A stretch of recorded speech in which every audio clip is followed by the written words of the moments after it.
They say that love doesn't see age, but he did. He saw every line on my face like it was a crack in a broken mirror. Every year I had lived as something I should have been ashamed of. I still remember the way he said it. Not in anger, not even in cruelty, but in that quiet, dismissive tone that hurts more than shouting ever could. You're just too old to be loved like that anymore, Maya. The air around me froze that day, and I don't think I ever thawed completely. Before I tell you the rest, please, if you're here, listening, stay till the end, because this isn't just a story about heartbreak. It's a story about grace, the kind that grows out of pain, and the kind I never knew lived inside me until he broke me apart. If you believe that love, loss, and dignity still matter in this world, then like this video, subscribe, and let me take you somewhere where healing sounds like silence. I met him when I was 39. Not old, not young either, just somewhere in the middle. The age where you start recognizing the quiet between words more than the words themselves. His name was Armin. He was the kind of man who walked into a room and made everything feel slightly more awake. Charismatic, confident, and dangerously charming. I didn't fall for him instantly. No, it happened slowly, like water seeping into the cracks of a stone, quiet, unnoticeable, until one day you realize the stone isn't the same anymore. We met through a mutual friend at a charity dinner. I remember he told a joke about how people fake smiles at such events, and I laughed, genuinely laughed, for the first time in months. He looked at me and said, "I like that you don't hide your laugh." That one sentence, so simple, became the thread that pulled me toward him.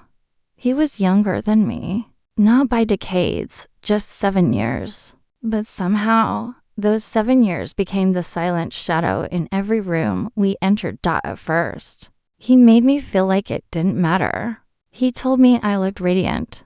That age only made women more interesting. He said the word woman like it was sacred, and for a while, I believed him. The first time he held my hand, I felt something I hadn't felt in years, safety. Not because he was stronger or bigger, but because he looked at me like I was something rare, something to be cherished. Our relationship grew fast, too fast. Within months, he was living in my apartment, my quiet, sunlit apartment filled with books and old photographs of a life I had almost forgotten. He filled it with laughter and warmth. We cooked together, fought over movies, made plans for trips we never took.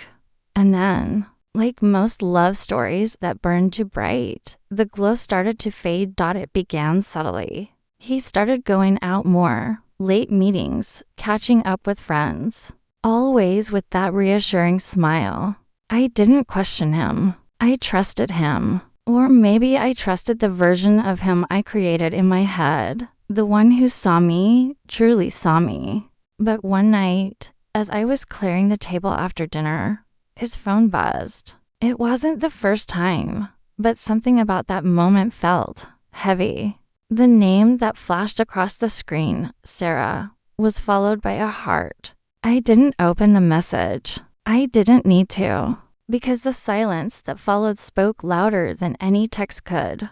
When he came home that night, I asked him, softly, because I didn't want to sound insecure, "Who's Sarah?" He looked at me, his eyes shifting just slightly. "She's just a friend," he said. I smiled. "The kind you text hearts to." He sighed, rubbed the back of his neck. "Maya, don't do this. You're making it weird. You're overthinking again." And there it was, the beginning of the end. You see, heartbreak doesn't come all at once. It comes in moments, tiny, sharp, forgettable to anyone else but you. Like when he stopped complimenting me, or when he began comparing me, not directly, but in passing. "You should try that hairstyle. Younger women wear it now." Or maybe you should join that new gym. You'll feel refreshed. as if my existence had expired and just needed a quick upgrade to be lovable again. I stayed quiet. I tried harder. I changed my perfume, my hairstyle, even started yoga again. Not for me, but for him.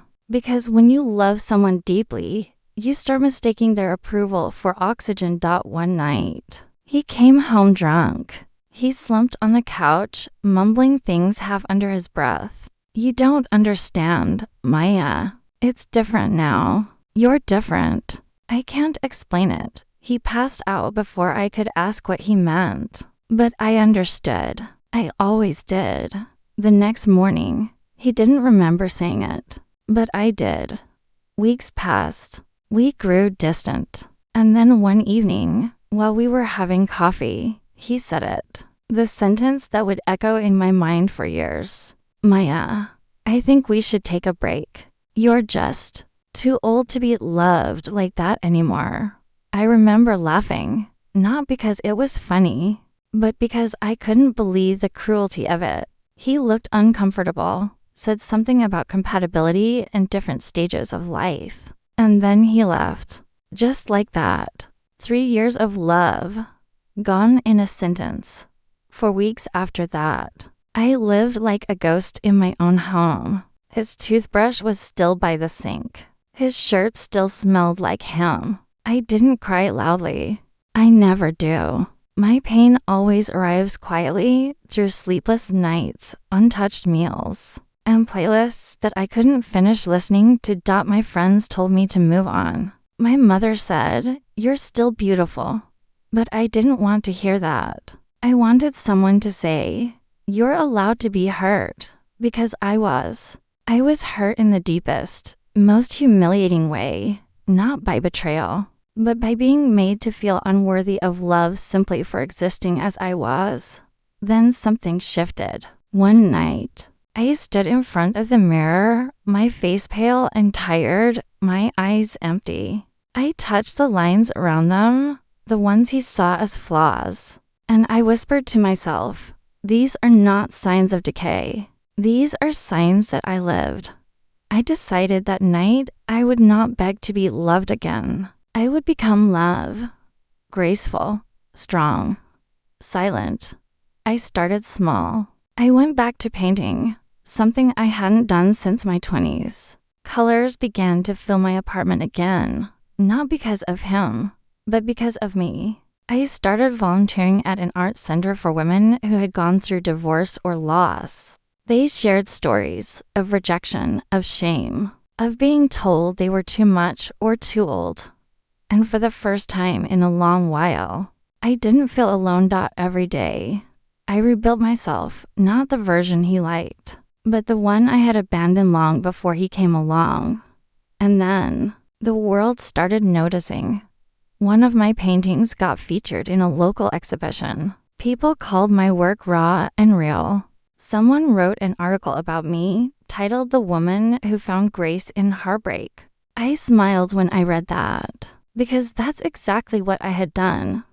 Months later, Armin showed up again. He looked smaller somehow, not physically, but emotionally. He congratulated me on the exhibition, said he saw my interview online. I nodded politely.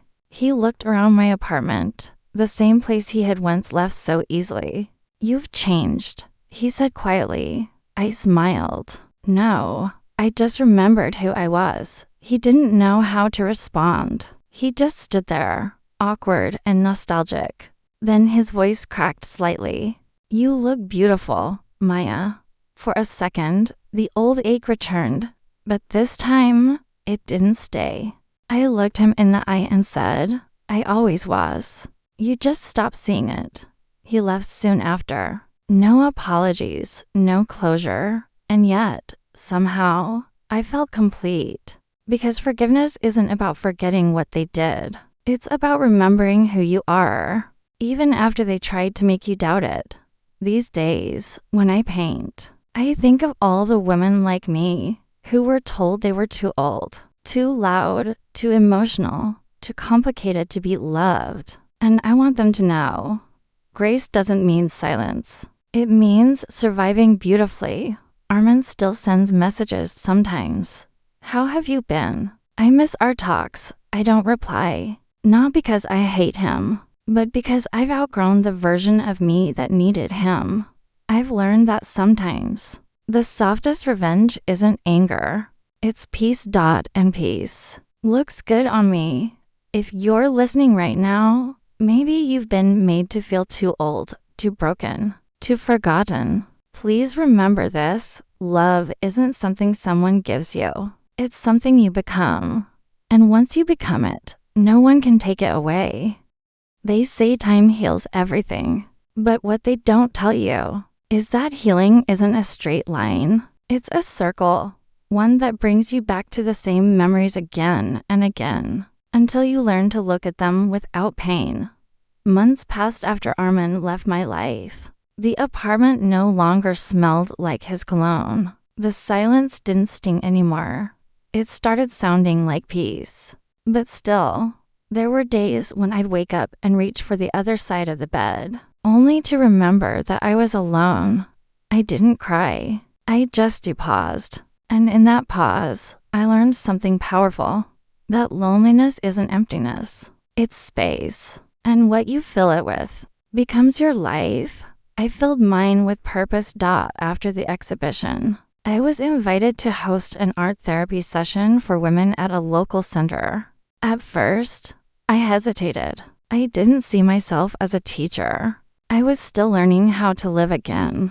But one woman, probably in her late 40s, came up to me after my first session. She said, "Maya, I've been married for 23 years, and I haven't painted in 23 years. Today, I did. Thank you." I smiled at her, but when I got home that night, I broke down. Not out of sadness, but because I realized that my pain had turned into something that could heal others. That's grace. When what once destroyed you becomes the reason someone else survives. So, I kept going. I turned my living room into a small studio. Canvases leaned against walls. Paint stains covered my fingers and sometimes even my hair. But it was mine. My mess, my magic, my rebirth. I started gaining recognition. Slowly, quietly. People began buying my work. I'd get messages from women saying, "Your art feels like me." And that was all I ever wanted, to make someone feel seen. But healing isn't complete without closure. And life has a way of bringing it to you. Even when you don't ask for it. It was a rainy Thursday afternoon when I got a message from Armin. I hadn't seen his name on my screen for almost a year. It said, "I saw your painting at the City Gallery. I'm proud of you." My first instinct was to ignore it. But something in me, not curiosity, but calmness, made me reply, "Thank you, Armin. I hope you're doing well." He responded within minutes. "Can we meet for coffee sometime? Just to talk." I didn't owe him anything, but I wasn't the same woman who once trembled at the thought of losing him. So I said yes. We met at a small cafe downtown, one we used to visit when things were still good. The place hadn't changed, but I had. When he walked in, I almost didn't recognize him. He looked tired, not older, but lost. His hair was a little grayer, his posture a little slouched. When he saw me, he smiled nervously. "Maya," he said softly, as if saying my name required permission. I smiled back. "Armin." We sat. He ordered his usual black coffee, 2 sugars. I got chamomile tea. I had started drinking it after he left. It helped me sleep for a moment. Neither of us spoke. Then he sighed and said, "You look happy." And I said, "I am."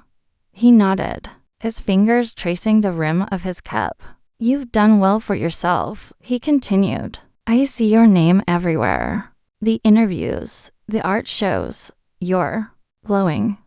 There was pride in his tone, but also regret. And in that moment, I realized he wasn't here for closure. He was here because he missed the light that once reflected off me. I said gently, Armin, I've worked hard to find peace. Not success, not revenge, just peace. He looked up at me, his eyes soft. I was wrong about you, he said. No, I replied quietly. You were wrong about love.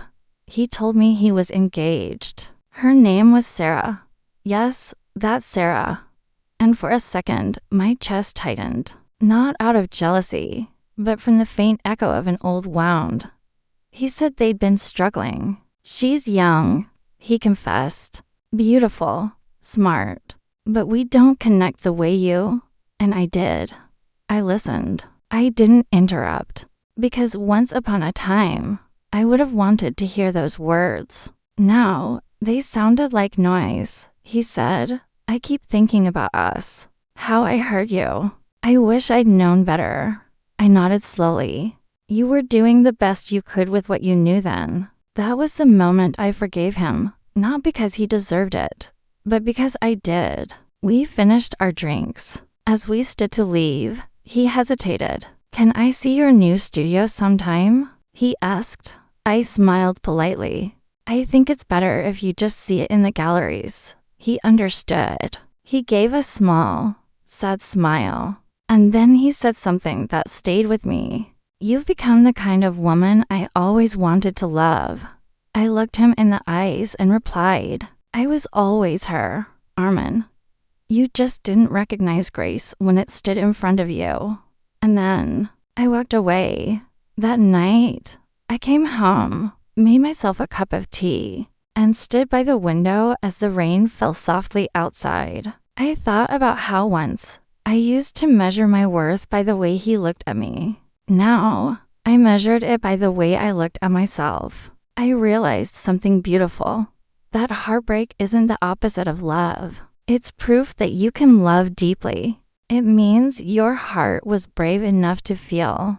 A few weeks later, I was invited to a national art festival.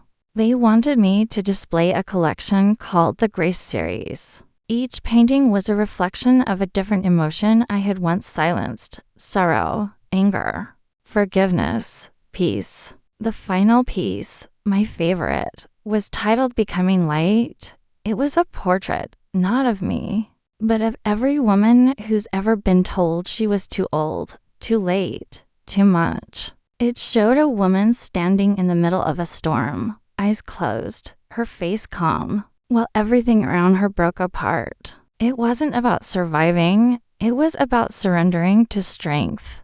During the exhibition, people gathered around that painting. Some cried, some just stood in silence. A journalist asked me, who inspired this? And I said, a man who thought I was too old to be loved, and a woman who showed him what grace looks like. That night, I got home late.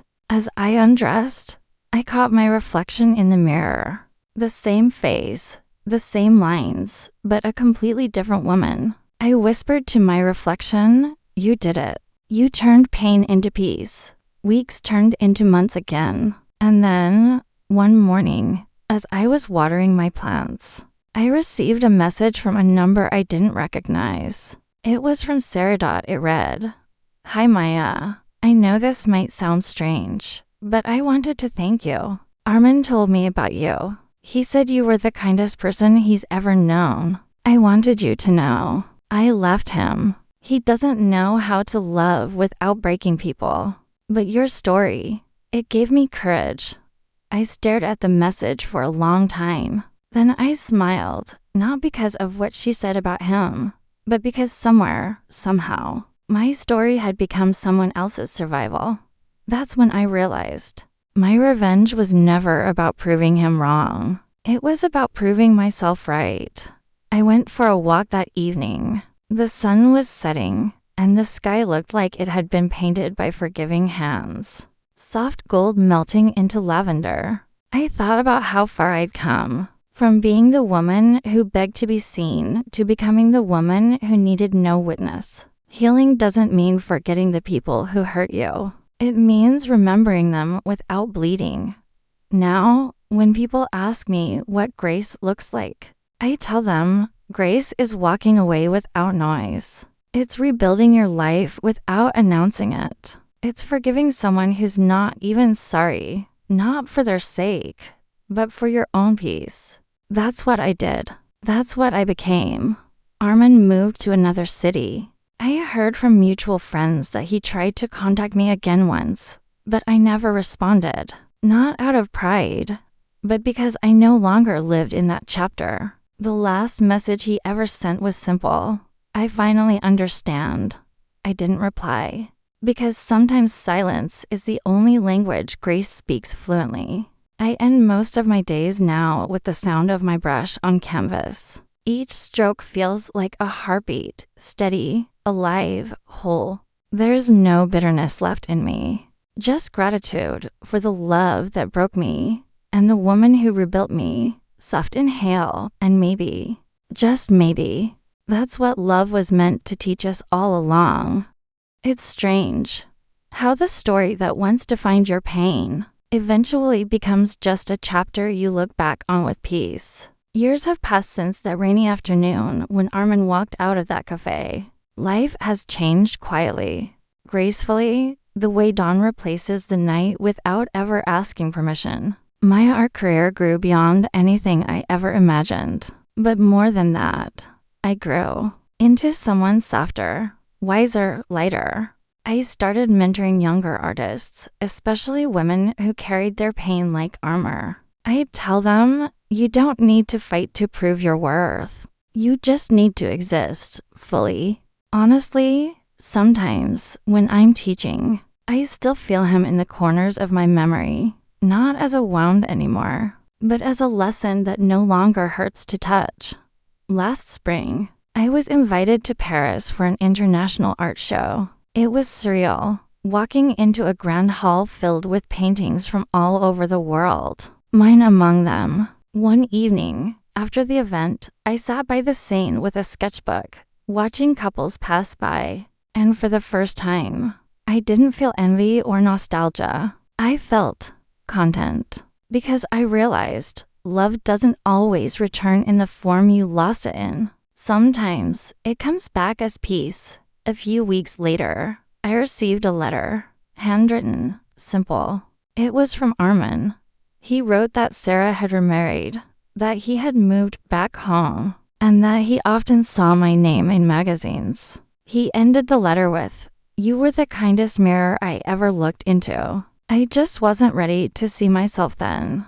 I folded the letter and placed it inside my journal, not to hold on to him, but to remind myself how far I'd come. Because forgiveness isn't about erasing the past. It's about refusing to let it define your present. One night, as I stood before a new blank canvas, I thought about how full circle everything had become. I dipped my brush into white paint, pure, calm, infinite, and whispered to myself, this is grace. Grace, not the kind that pleads or waits, but the kind that stands tall in silence, knowing that being enough was never the problem.